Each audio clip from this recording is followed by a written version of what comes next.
o Alerta Geral. Bate-papo político com os jornalistas Luzenor de Oliveira e Beto Almeida. Grupo de trabalho que irá fazer a transição entre os governos de Isolda Sela e Eumano de Freitas deve ser anunciado nesta quinta-feira. Transição será tranquila e sem contratempo. As informações chegam agora com o repórter Sátrio Salles. A governadora Isolda Sela e o governador eleito Eumano de Freitas devem anunciar nesta quinta-feira os nomes que irão compor a equipe de transição do governo. A finalidade política e administrativa entre Isolda e Eumano facilitará a agenda a ser cumprida pelo grupo de trabalho que precisa ser criado para diagnosticar a realidade financeira e fiscal do Estado, além de preparar as primeiras medidas do novo ciclo que começa a partir do dia 1º de janeiro de 2023, no Palácio da Abolição. Atuais e futuros secretários de Estado farão parte do grupo de transição. A equipe, ao final da agenda a ser cumprida, até o final da primeira quinzena de dezembro, terá um quadro real sobre o tamanho da máquina administrativa, o número de servidores, o volume de gastos com o pessoal, os convênios assinados e a serem assinados, além de obras que merecem prioridade, os projetos que começam a ser executados e não podem sofrer soluções de continuidade. Além da tranquila transição, o novo governo Eumano de Freitas terá como um dos principais guarda-chuvas da administração o apoio do presidente eleito, Luiz Inácio Lula da Silva. Como um dos principais interlocutores nas ações entre o governo Lula e o governo Eumano estará o senador Camilo Santana.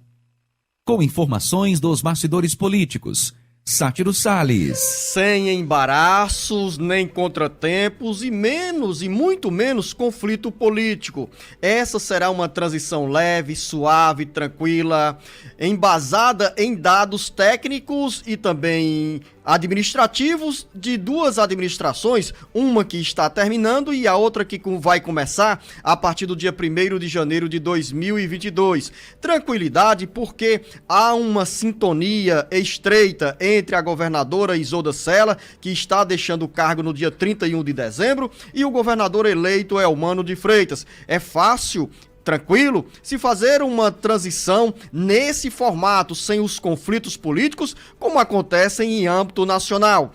Há necessidade, a comissão de transição, essa equipe de trabalho é legal e é necessária para criar esse elo de ligação entre a gestão que está terminando e a nova administração que vai começar. Como bem disse o Sátrio Salles, esse grupo vai colher informações já antecipadas pelos atuais secretários de cada área do governo do Estado, do governo de Isolda Sela, para deixar com uma agenda mais definida e prioridades também acertadas na administração de Eumano de Freitas. É importante esse trabalho e até o dia 15 de dezembro teremos o diagnóstico sobre a realidade fiscal, a realidade administrativa, a realidade financeira do Estado do Ceará.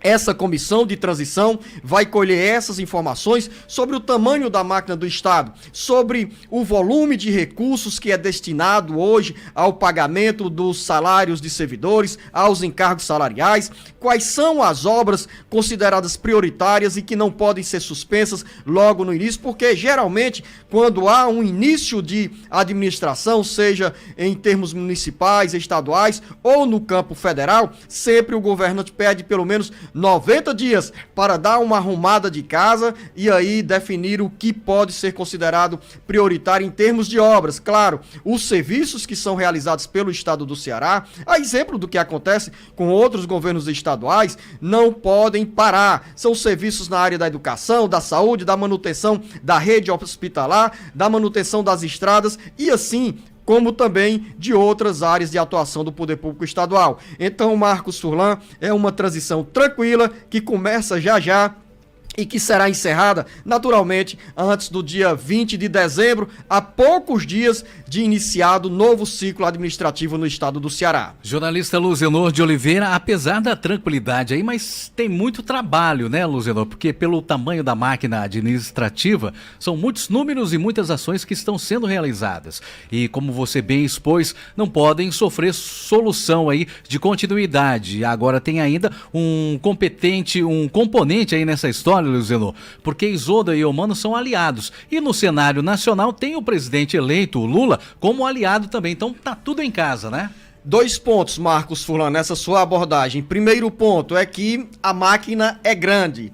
Nós temos nos últimos meses uma queda na arrecadação, no volume do ICMS, por conta da redução da alíquota do tributo sobre os combustíveis. Isso teve um impacto nos cofres estaduais e Eumano de Freitas já começa a governar dentro de uma nova realidade fiscal, sem contar com esse dinheirinho que chegou num volume bem mais expressivo no primeiro semestre de 2022, mas que, pelas palavras da secretária da Fazenda, Fernanda Pacobaíba, foi reduzido esse volume de dinheiro no segundo semestre, ou seja, o Eumano vai começar a governar com menos dinheiro do ICMS oriundo da arrecadação sobre combustíveis, telecomunicações e transporte.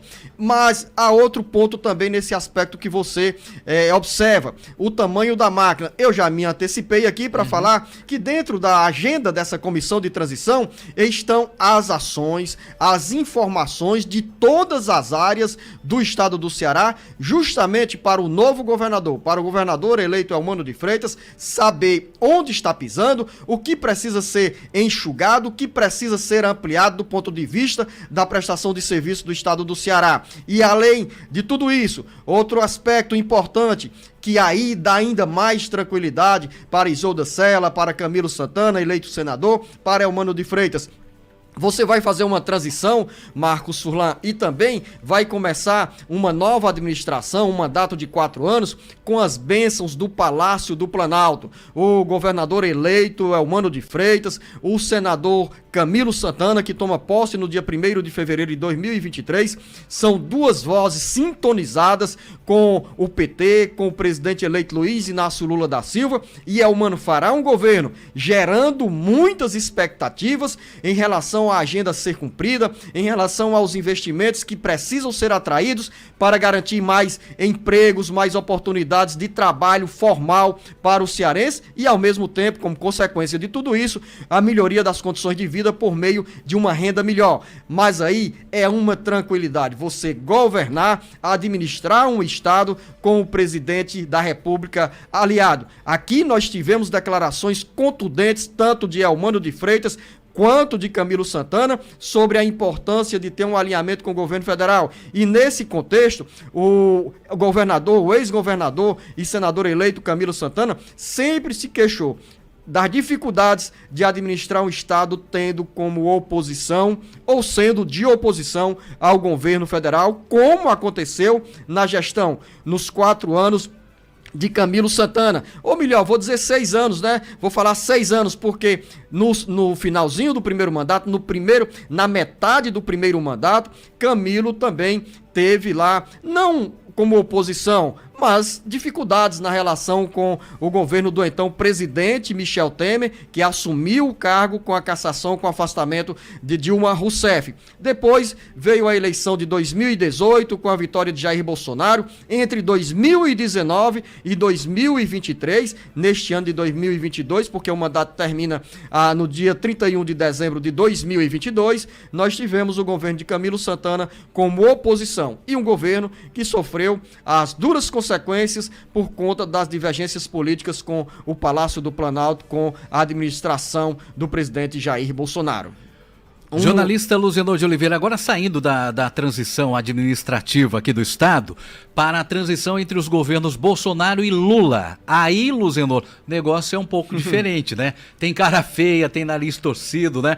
Tem muita desconfiança entre os dois lados, Luzenor? Tem sim, Marcos Furlan. Você imagina que os aliados do presidente Jair Bolsonaro contavam como certa a vitória no dia 30 de outubro, no segundo turno. Tanto é que essa certeza frustrada pelo sentimento da maioria dos brasileiros, acabou por deixar muitos bolsonaristas no silêncio, inclusive o próprio presidente Jair Bolsonaro passou quase 48 horas para reconhecer a vitória do presidente eleito Luiz Inácio Lula da Silva. Reconhecimento que veio com palavras ditas pela metade, nas entrelinhas. Ele não fez qualquer referência, nem nominou o presidente Lula, que mereceria parabéns e boa sorte pelo resultado das eleições. E agora, essa é uma página virada, a eleição, é importante a gente dizer isso. Essas palavras do presidente Jair Bolsonaro têm também significado, têm também relevância, porque ele deu ali com o pronunciamento um basta, acabou, e disse também com